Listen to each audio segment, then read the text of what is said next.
श्री दक्ष जी। दक्षोऽंगुष्ठात् स्वयंभुवः, अर्थात दक्ष जी ब्रह्मा जी के अंगूठे से उत्पन्न हुए। स्वयंभू मनु की कन्या प्रसूति दक्ष पत्नी हुई। प्रजापति दक्ष ने क्षीर सागर के उत्तर तट पर स्थित होकर देवी जगदम्बा को पुत्री रूप में प्राप्त करने की इच्छा तथा उनके प्रत्यक्ष दर्शन की कामना से उन्हें हृदय मंदिर में विराजमान करके कठिन तप किया। उनकी सात्विक आराधना से संतुष्ट होकर पराम्बा ने दर्शन देकर पुत्री होने का वचन दिया। साथ ही यह भी कह दिया कि यदि कभी मेरे प्रति तुम्हारा आदर भाव घट जाएगा तब उसी समय मैं अपने शरीर को त्याग कर अपने स्वरूप में लीन हो जाऊंगी। दक्ष यह सोचकर बहुत प्रसन्न रहने लगे कि देवी शिवा मेरी पुत्री होने वाली है। सृष्टि विस्तारार्थ ब्रह्मा जी की आज्ञा से दक्ष प्रजापति ने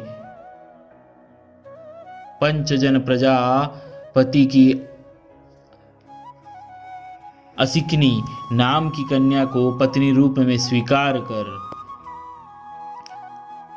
हर्यश्व संज्ञक 10,000 पुत्र उत्पन्न किए। पिता की आज्ञा से उत्तम सृष्टि के उद्देश्य से वे हर्यश्वगन नारायण सरोवर पर जाकर तप करने लगे।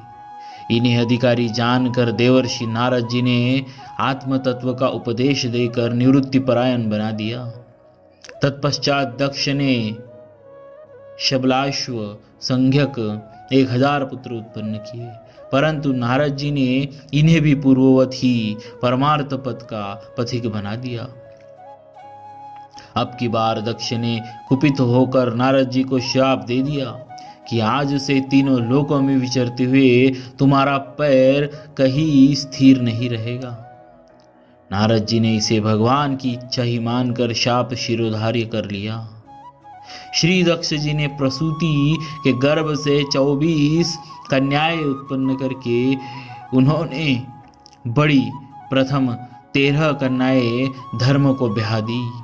शेष 11 में से एक अग्नि को, एक शिव को, एक पितृगण को ब्याह दी और अन्य 8 मरीचि, अत्रि, अंगिरा, पुलस्त्य, पुलह, क्रतु, वशिष्ठ, भृगु इन 8 प्रजापतियों को ब्याह दी। प्रसूति की कन्याओं द्वारा विशाल वंश परंपरा त्रैलोकी में फैल गई। प्रजा की वृद्धि का कार्य जैसा दक्ष द्वारा हुआ ऐसा किसी से न हुआ, इसीलिए ब्रह्मा जी ने इन्हें प्रजापतियों का नायक बना दिया। अति प्राचीन काल में एक बार विश्व सृष्टाओं ने एक यज्ञ किया था जिसमें समस्त परमर्षि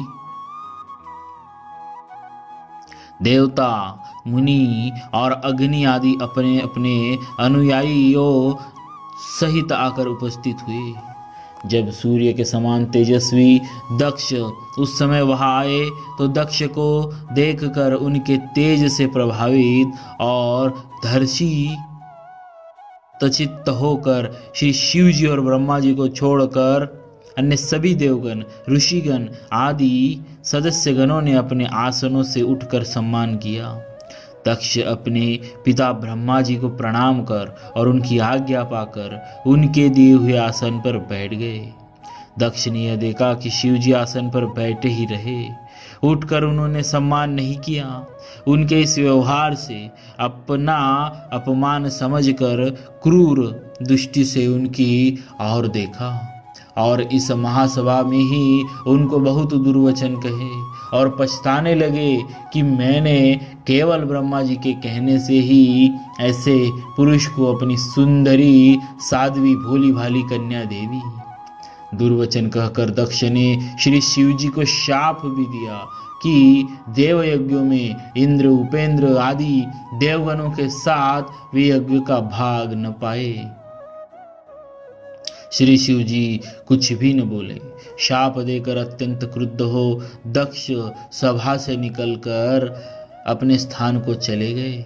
यह जानकर कि दक्ष ने शाप दिया है, नंदीश्वर को बड़ा ही क्रोध हुआ और उन्होंने दक्ष तथा उन ब्राह्मणों को जिन्होंने दक्ष के कुवाक्यों का अनुमोदन किया था घोर प्रतिशाप दिया कि यह दक्ष देहाभिमानी है, देह को ही आत्मा समझता है, अविद्या को विद्या जानता है, विषय सुख वासनाओं में आसक्त होकर कर्मकांड में रत रहता है।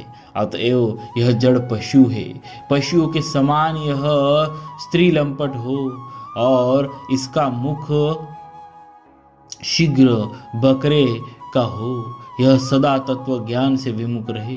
इस प्रकार परस्पर शाप देने के बाद श्री शिव जी भी अपने गणों सहित वहां से चल दिए।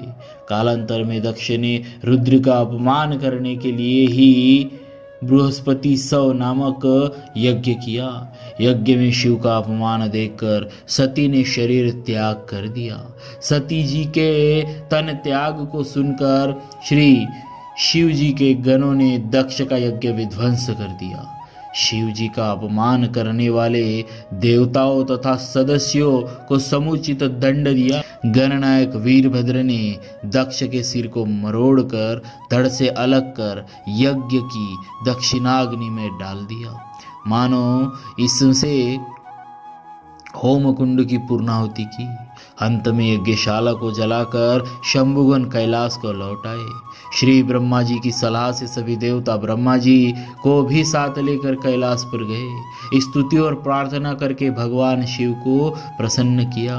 श्री शिव जी ने कहा, भगवान की माया से मोहित हुए दक्ष जैसे ना समझो के अपराध की न तो मैं चर्चा करता हूँ और न याद ही, मैं तो केवल सावधान करने के लिए ही थोड़ा सा दंड दे दिया।